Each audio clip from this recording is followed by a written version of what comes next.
বিসমিল্লাহির রহমানির রহিম। আসসালামু আলাইকুম এভরিওয়ান। কেমন আছেন সবাই? আশা করছি ভালো আছেন। আমি কড়াইতে তেল গরম করে পেঁয়াজ দিয়েছি। পেঁয়াজটা ভালো করে একটু ভেজে নিয়েছি। এখানে আমি এখন খুব অল্প কিছু উপকরণ দিয়ে রান্নাটা কমপ্লিট করব। দিয়ে দিয়েছি আমি এখানে লবণ আর হালকা একটু গরম পানি। গরম পানিটা দিয়েছি এর জন্য যেন মশলাগুলো পুড়ে না যায়, কারণ এখানে আমি গুঁড়া মশলা ব্যবহার করছি, হলুদ মরিচের গুঁড়া। খুব ভালোভাবে কষিয়ে নিলাম। এখন এখানে দিয়ে দিচ্ছি জিরার গুঁড়া। আমি জিরা ভেজে গুঁড়া করে নিয়েছিলাম, সেটা এখানে আমি ব্যবহার করছি, অন্য কোনো মশলার এখানে যাবে না। এখন এই যে কেটে ধুয়ে পরিষ্কার করে রাখা শোল মাছ, এই রেসিপিটা হচ্ছে শোল মাছের দো পেঁয়াজে আমি করছি। আপনারা দেখুন, খুবই সিম্পলভাবে খুব অল্প উপকরণে এই রান্নাটা আমি কমপ্লিট করছি। আর আমার ভিডিও যারা দেখছেন তারা স্কিপ করবেন না, কারণ ভিডিও এমনিতেই খুবই ছোট। কাঁচামরিচ দিয়ে দিলাম। আর যদি আমার ভিডিও ভালো লাগে বা এই ধরনের রেসিপিগুলো আপনারা দেখতে চান, তবে লাইক কমেন্ট করে সাবস্ক্রাইব করে পাশে থাকবেন। আর কি কি রেসিপি আপনারা দেখতে চান দয়া করে আমাকে একটু কমেন্টে জানাবেন। তো আমি যে ফিশ সিরিজ করছি সেটার এটা দ্বিতীয় পর্ব। তো এই দ্বিতীয় পর্বে এখানে আমি এখন রান্না করে আপনাদের দেখাচ্ছি শোল মাছের দো পেঁয়াজা আপনারা কিভাবে করতে পারবেন, বা আমি কিভাবে এই দো পেঁয়াজাটা রান্না করে খাই, সেটাই খুবই সামান্যভাবে খুবই ঘরোয়াভাবে আমি এটা করে দেখাচ্ছি।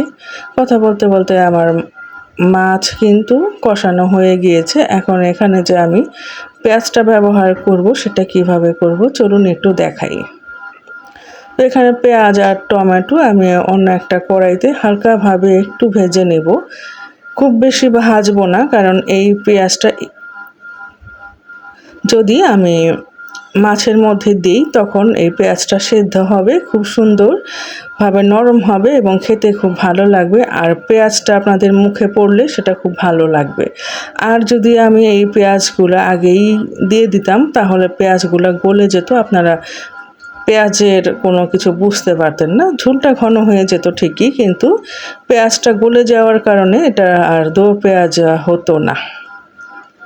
তো এখন আমি যেভাবে দিয়েছি আপনাদের মুখে কিন্তু পেঁয়াজটা খুব সুন্দরভাবে পড়বে, বা পেঁয়াজ দিয়ে ভাতগুলো সুন্দর করে মেখে আপনারা এটা খেতে পারবেন, খুব ভালো লাগবে। তো আমার এটা প্রায় রান্না হয়ে গিয়েছে। একটু ধনেপাতা দিয়ে দিচ্ছি। আমি এটা এরকমই রাখবো, এর থেকে আর শুকাবো না, কারণ একটু ঝোল ঝোল তো আমার ভাত খাওয়ার সময় লাগবে, পরিবারের সবাই খাবে, এর থেকে বেশি শুকানোটা আমার হবে না। দেখুন কত সুন্দর লাগছে, আর পেঁয়াজগুলো কিন্তু খুব সুন্দরভাবে সেদ্ধ হয়ে গিয়েছে, নরম হয়ে গিয়েছে, কিন্তু আস্তে আস্তেই আছে। তো এটা এখানে কমপ্লিট হলো। এখন আমি আপনাদেরকে আরেকটা রান্না দেখাচ্ছি। যেহেতু আমার এই সিরিজটা আমি করছি উইন্টার স্পেশাল, তো শীতের যে সবজি সিম আর আলু দিয়ে আমি এখানে যে শোল মাছের টুকরাগুলো তো আপনাদেরকে আমি ভুনা করে বা দোয়া পেঁয়াজা করে দেখিয়েছি। এখন এটা মাথা আর লেজগুলো আপনারা কি করবেন, কিভাবে খেতে পারেন সেটাই দেখাচ্ছি। এখানে আমি পেঁয়াজের সাথে হলুদ মরিচের গুঁড়া সুন্দরভাবে কষিয়ে নিয়েছি। এখন এখানে আমি ওই যে ভাজা জিরার গুঁড়া ব্যবহার করব, আর কোনো মশলা কিন্তু এখানে আমি ব্যবহার করছি না। তারপরে দিয়ে দিলাম মাছের লেজ আর মাথাগুলো। খুব সুন্দরভাবে আমি এখানে মশলার সাথে কষিয়ে নিচ্ছি। তো আমি যে সিরিজ যের মধ্যে যে রেসিপিগুলো ব্যবহার করছি এগুলো সবই কিন্তু আমার ছোটোবেলায় খাওয়া রেসিপিগুলাই আপনাদের সাথে আমি শেয়ার করছি। তো যারা ঘরোয়া খাবার দাবার পছন্দ করেন, মায়ের হাতে দাদির হাতের খাবার দাবারগুলো যারা আপনারা মিস করেন, তারা কিন্তু আমার এই রেসিপিগুলো ফলো করে রান্না করে খেতে পারবেন, ছোটোবেলায় হারিয়ে যেতে পারবেন। তো মাছ আমার কষানো হয়ে গিয়েছে। এখন আমি এখানে সবজি দিচ্ছি, সিম আলু আর টমেটো দিয়ে আমি রান্নাটা কমপ্লিট করব। এখন এখানে আমি একই সাথে টমেটোগুলো দিয়ে দিব। তো এখন সবজিগুলো খুব সুন্দরভাবে কষিয়ে নেব। রান্নাগুলো কিন্তু খুব সিম্পল, খুবই সিম্পল। আপনারা যে কেউ আমার এই রান্নাগুলো দেখে রান্না করে ফেলতে পারবেন। আমার রান্নায় কোনো জটিলতা নাই, ফেক কোনো কিছু নাই। আমি ঠিক যেভাবে রান্না করে খাই, আমার পরিবারের সবাইকে খাওয়াই, সেইভাবেই আপনাদেরকে আমি রান্না করে দেখানোর চেষ্টা করি। যারা আমার ভিডিওগুলো মন দিয়ে দেখেন তারা কিন্তু এটা জানে যে আমি আমার ভিডিওতে কোনো অতিরিক্ত কোনো কিছু ব্যবহার করি না।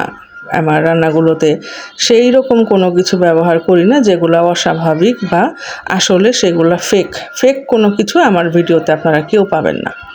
তো এখানে সবজিগুলো সেদ্ধ হয়ে যাওয়ার পরে আমি কষানো মাছগুলো দিয়ে দিলাম। তো এখন এটা একটু ভালোভাবে বলক উঠুক, সেদ্ধ হোক। আমি এখানে প্রয়োজনীয় পানি, মানে যতটুক প্রয়োজন ঠিক ততটুক গরম পানি আমি এখানে দিয়েছি। তো এটা ভালোভাবে সেদ্ধ হোক, ফুটে উঠুক। এটা দেখুন, এই পর্যায়েও কিন্তু আপনারা এটা স্টপ করে ফেলতে পারেন, এরকম ঝোল ঝোল আপনারা খেতে পারেন। কিন্তু আমি এটা শুকিয়ে নিচ্ছি, আমি এটা একটু চড়চড়া টাইপের খাবো, মানে সিমের তরকারিতে যত ঝোল কম হয় আমার কাছে কিন্তু সেটাই ভালো লাগে। তো আজকের মতো এখানেই, খুদা হাফিজ।